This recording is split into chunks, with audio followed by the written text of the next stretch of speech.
எல்லாருக்கும் வணக்கங்க. பேன் காஞ்சது ஒரு ஸ்பூன் எண்ணெய் ஊற்றிக்கலாம். கொஞ்சமாக சீரகம் போட்டுக்கலாம். கீரை வகைகளுக்கு வந்து கடுகு போட்டு தாளிக்கிறத நமக்கு சீரகம் போட்டோம்னா அரோமா வேறு லெவலில் இருக்குங்க. அது கூட 4 பல் பூண்டு சேர்த்துக்கலாம். ஒரு பிடி சின்ன வெங்காயம் கட் பண்ணி வச்சுருக்கு, அதையும் சேர்த்துக்கலாம். நல்லா செவக்க வதக்கி எடுத்துக்கலாங்க. இது எல்லாத்தையும் சேர்த்து 2 பிடி முருங்கை இலை இருக்குதுங்க. அதை வந்து கழுவி சுத்தம் பண்ணி வச்சுருக்கேன். அதையும் இது கூட சேர்த்து போட்டு வதக்கிக்கலாம். முருங்கைக்கீரை வந்து ரொம்ப வதங்க தேவையில்லைங்க. வேகாமல் கெட்டது அகத்திக்கீரை, வெந்து கெட்டது முருங்கைக்கீரைன்னு சொல்லிட்டு பழமொழியை சொல்லுவாங்க. பாருங்கள், இந்த அளவுக்கு வெந்தால் போதும். கூட வந்து ஒரு 200 ml தண்ணி ஊற்றிக்கலாம். ஒரு கீரை எடுத்து நீங்கள் சாப்பிட்டு பார்த்து வந்துருச்சான்னு பார்த்து செக் பண்ணிக்கோங்க. அரைக்கிறதுக்கு வந்து பார்த்தீங்கன்னா கொஞ்சம் தேங்காய், கொஞ்சம் பொட்டுக்கடலை, 2 வரமிளகா போட்டிருக்கேன். நீங்கள் உங்களுடைய காரத்துக்கு தகுந்த மாதிரி சேர்த்துக்கோங்க. அரைச்சிட்டு வந்து இந்த பேஸ்ட்டு வந்து இதில் சேர்த்துக்கலாம். அரைக்கும்போது கொஞ்சம் குறவரப்பாக அரைச்சிக்கோங்க. புளிப்பு விரும்புகிறவங்க கொஞ்சம் தக்காளியும் கூட இதில் சேர்த்துக்கலாம், நல்லாயிருக்கும்.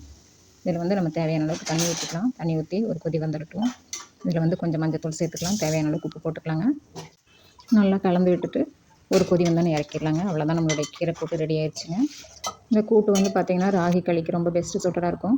இது கூட நம்ம இனி ஒரு சைட் டிஷ்ஷும் பார்த்துடலாங்க. சிம்பிளானது தான். இதே மாதிரி ஒரு ஸ்பூன் எண்ணெய் ஊற்றி காஞ்சதும் பேனில் கொஞ்சம் சின்ன வெங்காயம் இருக்குது, அது கூட ஒரே ஒரு மிளகாய் போட்டுக்கிறேன். நல்லா செவக்க வதக்கி எடுத்துக்கலாங்க. அது கூட சுத்தம் பண்ணி வச்சுருக்கிற பாலக்கீரையோட தண்டுகள் இருக்குது, அதையும் நம்ம போட்டு நல்லா வதக்கி எடுத்துக்கலாங்க. நல்லா சோற வதங்கட்டும். தண்டு வதங்கினா மட்டும் பத்தாதுங்க. அதனால் கொஞ்சம் தண்ணி ஊற்றி வேக வச்சு எடுத்துக்கலாம்.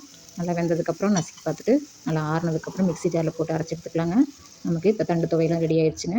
இதுவும் பார்த்திங்கன்னா நல்லா பெஸ்ட்டு சூட்டடாக இருக்குங்க.